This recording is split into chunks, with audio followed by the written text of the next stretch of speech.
మేడ్చల్ జిల్లా దమ్మాయిగూడ మున్సిపాలిటీలోని కీసర మండల కేంద్రంలో GSR cricket trophy tournament season 2ను ప్రారంభించారు మాజీ మంత్రి మల్లారెడ్డి. క్రికెట్ జట్టు సభ్యులను ఎంపిక చేసిన మల్లారెడ్డి టాస్ వేసి మ్యాచ్ను ప్రారంభించారు. క్రీడా ప్రాంగణంలో క్రీడాకారులు టోర్నమెంట్ సభ్యులతో ముచ్చటించారు.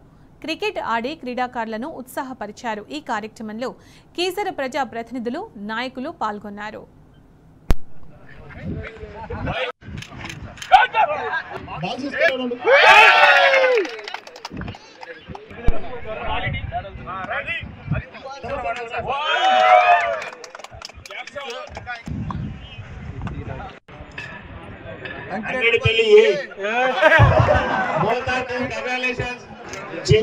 चैतन्य टीम मोहन